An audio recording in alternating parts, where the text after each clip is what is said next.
అండి ఎలా ఉన్నారు? బాగున్నారా? ఈ దినాన్ని దేవుని యొక్క వాక్య ప్రకారం మనం చూసుకున్నట్లయితే కీర్తన గ్రంథము 34వ అధ్యాయము 8వ వచనంలో యెహోవా ఉత్తముడని రుచి చూసి తెలుసుకోండి, ఆయన ఆశ్రయించేవారు, ఆయన ఆశ్రయించిన నరుడు ధన్యుడని చెప్పేసి దేవుడు తన పరిశుద్ధ లేఖనం ద్వారా చదివిస్తున్నాడండి. దేవుడు ఉత్తముడని రుచి చూసి తెలుసుకోవాలంటే మనందరం కూడా దేవుని యొక్క వాక్యం శ్రద్ధగా వినాలండి. విని దాన్ని గ్రహించుకుని చక్కగా ఏది మంచిదో ఏది చెడుదో యోచించి చూసుకుని మేలైన మార్గంలో మనము నడుచుకోవాలని చెప్పేసి ఇర్మియా గ్రంథంలో చెప్పబడిన ప్రకారము 100% కూడా దేవుని యొక్క ఆశ్రయించి నరుడు ధన్యుడని చెప్పేసి దేవుడు తన పరిశుద్ధ లేఖనం ద్వారా చదివిస్తున్నాడు అనమాట అండి. ఎవరు ఆశ్రయించారండి? లేయా గారు దేవుణ్ణి ఆశ్రయించారు, అలాగే అబ్రహాం గారు దేవుణ్ణి ఆశ్రయించారండి. అదేవిధంగా మనం చూసుకున్నట్లయితే అన్నగారు దేవుణ్ణి ఆశ్రయించగా మనం చూస్తున్నాం. అలాగే యోబు గారు దేవుణ్ణి ఆశ్రయించినట్లుగా మనం చూస్తూ ఉన్నాం. షడ్రక్ మేషక్ అబేద్నెగోలు దేవుని ఆశ్రయించినట్లుగా మనం చూస్తూ ఉన్నాం. అదేవిధంగా మనం చూసుకున్నట్లయితే దానియేలు గారు దేవుని ఆశ్రయించినట్లుగా మనము చూస్తూ ఉన్నాం అనమాట అండి. ఇలాగా వీళ్ళందరూ కూడా దేవుని యొక్క ఆశ్రయించి దేవుడిచ్చే సహాయాన్ని పొందుకుని చక్కగా భూమి మీద హాయిగా జీవించినట్లుగా మనము చూస్తూ ఉన్నాం అనమాట అండి.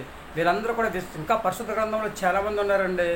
వీళ్ళందరూ కూడా విశ్వాసంతో ప్రార్థన చేసి దేవుని యందు నమ్మకంగా జీవించి చక్కగా దేవుని యెహోవా ఉత్తముడని రుచి చూసి తెలుసుకుని చక్కగా వీళ్ళందరూ కూడా భూమి మీద హాయిగా ఉన్నట్లుగా మనము చూస్తూ ఉన్నామన్నమాట అండి. వీళ్ళలో ఉన్న లక్షణాలు ఎలా ఉంటాయండి? యథార్థతను కోల్పోలేదు, నీతిని కోల్పోలేదు, న్యాయాన్ని కోల్పోలేదు, అలాగే దేవుడి ఇచ్చిన మహా ఉచ్చమైన విశ్వాసాన్ని కోల్పోలేదండి, నమ్మకాన్ని కోల్పోలేదు. కనుక విశ్వాసంతో ప్రార్థన చేసుకున్నారు కనుక వీళ్ళందరినీ కూడా దేవుడు దీవించాడు, ఆశీర్వదించాడు, అభివృద్ధి చేశాడు అనమాట అండి. దేవుడి ఇచ్చిన మహావచనాన్ని బట్టి మనం కూడా యెహోవా ఉత్తముడని రుచి చూసి తెలుసుకుని ఎవరైతే దేవుని యొక్క ఆశ్రయిస్తారో వారందరినీ కూడా 30 60 100 దీవించి ఆశీర్వదించి ఎవరికి కావాల్సిన సహాయం దేవుడు వాళ్ళకి దయచేస్తారని చెప్పేసి దేవుడు తన పరిశుద్ధ లేఖనం ద్వారా చదివిస్తున్నాడు. కనుక మనందరము కూడా చక్కగా యెహోవా ఉత్తముడని తెలుసుకుని యెహోవాని ఆశ్రయించి చక్కగా ఆయన ఇచ్చే ధన్యతను మనం పొందుకుందామా? ఆయన ఇచ్చే ఆశీర్వాదాన్ని మనం పొందుకుందామా? ఆయన చేసే మేలులు మనము పొందుకుందామా? ఆయన ఇచ్చే దీవులు మనము పొందుకుందామా? ఆయన నడుపుదల కాపుదల పొందుకుని హాయిగా జీవిందామా? ఏమంటారు? మీ ఆలోచన మీదేనండి. ప్రతి ఒక్కరు కూడా యెహోవా ఉత్తమాన్ని తెలుసుకోండి, రుచి యెహోవాని ఆశ్రయించండి, ఆయన ఇచ్చే ఆశీర్వాదాన్ని పొందుకోండి. అప్పుడు దేవుడు మీకు తోడుగా ఉంటాడు అనమాట అండి. మరేమంటారు? మేమందరము కూడా యెహోవా ఉత్తముడని రుచి చూసి తెలుసుకుని ఆయన ఆశ్రయించి భూమి మీద మంచి ఆరోగ్యం కలిగి హాయిగా జీవించి ఆయన రాజ్యవారసులుగా జీవించే యోగ్యతను సంపాదించుకునే స్థితిని మేమందరము కూడా కలిగి ఉంటామంటున్న వాళ్ళందరూ కూడా తలలో ఉంచండి, ప్రార్థన చేద్దాం. మహాపరిషత్ పరలోకపు తండ్రి, నీ ఘనమైన పదం లెక్కలన్నీ స్తుతిస్తుంది బాబా. బిడ్డలందరినీ కూడా దీవించండి, ఆశీర్వదించండి.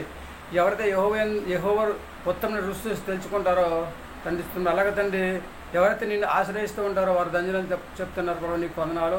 బిడ్డలందరూ కూడా తండ్రిస్తుంది బాబా. మీరు ఉత్తములను రుచి చూసి తెలుసుకుని నీ యొక్క వాక్య ప్రకారం నడుచుకుని తండ్రి చక్కగా భూమి మీద హాయిగా జీవించే యోగ్యతను దయచేయండి ప్రార్థిస్తున్నాం ప్రభావ. నీకు వందనాలు. వివాహం కోసం ఎదురు చూస్తున్న వారిని, వ్యాపారం ఉద్యోగాలు తండ్రిస్తోతుంది బాబా. అలాగే ప్రభా గర్భిణీ స్త్రీలు, బాలింతరాలు, సంతానం వారు తండ్రిస్తుంది బాబా. దాని వివాహం కోసం ఎదురు చూస్తూ ఉన్నవారు తండ్రిస్తుంది బాబా. తండ్రి సర్వసృష్టిలో ప్రభా చేతువృత్తులు చేస్తున్నవారు, వాహనాలు నడుపుతున్నవారు తండ్రిస్తుంది బాబా. అనారోగ్యంతో బాధపడుతున్నవారు ఎవరైనా ఉన్నట్లయితే వీళ్ళందరూ కూడా జ్ఞాపకం చేసుకుని ఎవరికి కావాల్సిన సహాయం వారు దయచేసి వీళ్ళందరూ కూడా సర్వసృష్టిలో మేమందరము కూడా ప్రభా ఈ ఉత్తముని రుచి చూసి తెలుసుకుందని ప్రభా విశ్వాసంతో ప్రార్థన చేసుకుని నిన్ను ఆశ్రయించుతాను ప్రభా. భూమి మీద హాయిగా జీవించే యోగ్యతను మాకు దయచేయండి. ప్రతి బిడ్డకు ప్రభావ మంచి ఆరోగ్యం దయచేయమని సర్వసృష్టిలో అందరినీ కూడా దీవించి ఆశీర్వదించి ఎవరికి కావాల్సిన సహాయం వారికి దయచేయమని అందరినీ కూడా దీవించి ఆశీర్వదించి అందరికీ క్షేమకరమైన జీవితాన్ని ప్రభావ ప్రసాదింపచేయమని అందరినీ క్షేమంగా ఉంచమని ప్రార్థిస్తున్నాం. నీకు వందనాలు. మరొకసారి మమ్మల్ని అందరినీ కూడా దీవించి ఆశీర్వదించి నేను విశ్వాసంతో ప్రార్థన చేసుకుని నువ్వు ఉత్తముడని రుచి చూసి తెలుసుకుని నిన్ను ఆశ్రయించి అంటే చక్కగా జీవించే యోగ్యతను దయచేయమని మా ప్రార్థనలకు ఇస్తాను. మా ప్రార్థన బలం దయచేయని మా కరుతరాన్ని యేసుక్రీస్తు వేసమని మమ్మల్ని వేడుకొంచున్నాం తండ్రి. ఆమేన్. అందరికీ వందనాలండి. తిరిగి దేవుని ఆశీర్వాదం మీకు తోడు ఉండగా దేవుడు మమ్మల్ని దీవించి ఆశీర్వదించిన ఆమేన్. దేవుని యొక్క వాక్యాన్ని విని ఆయన వాక్య ప్రకారం నడుచుకుని జుంటే తేని దారుల కంటే మధురమైనది దేవుని యొక్క వాక్యం. కనుక ఎవరైతే దేవుని యొక్క వాక్యాన్ని వింటారో దాని ప్రకారం ఎవరైతే నడుచుకుంటారో వాళ్ళకు మాత్రమే దేవుని యొక్క ఉత్తముడని తెలుసుకుని చక్కగా రుచి చూసి తెలుసుకుంటారన్నమాట అండి. దేవుని యొక్క వాక్యం వింటేనే అందులో రుచి తెలుస్తూ ఉంటుంది. వినకపోతే ఏమాత్రం కూడా రుచి మనకి తెలియదు కనుక మనందరం కూడా శ్రద్ధగా దేవుని యొక్క వాక్యం విందాం. యెహోవా ఉత్తమమైన రుచి తెలుసుకుందాం. చక్కగా ఆయన్ని ఆశ్రయిద్దాం. భూమి మీద హాయిగా జీవిద్దాం. విశ్వాసంతో ప్రార్థన చేసుకుని భూమి మీద హాయిగా జీవిద్దామా? యవనస్తులు ఒకసారి ఆలోచన చేసుకోండి. వృద్ధులు, పెద్దలు, చిన్నలు మీరందరూ కూడా ఒకసారి జ్ఞాపకం చేసుకుని దేవుని భయభక్తులు కలిగి జీవించి ఆయన ఇచ్చే ఆశీర్వాదాన్ని పొందుకుని మనందరం కూడా భూమి మీద హాయిగా జీవించే యోగ్యతను సంపాదించుకునే స్థితిని కలిగి ఉందామా? ఏమంటారు? మీ ఆలోచన మీదేనండి.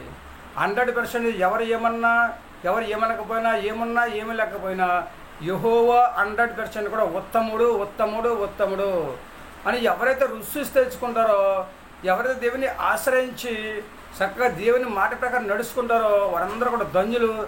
ఆ ధన్యతను పొందుకునే యోగ్యతను దేవుడు మనందరికీ దయచేస్తూ ఉంటారు అనమాట అండి. దేవుని మాట విని ఆయన మాట ప్రకారం నడుచుకుని భూమి మీద హాయిగా జీవిందామా? ఏమంటారు?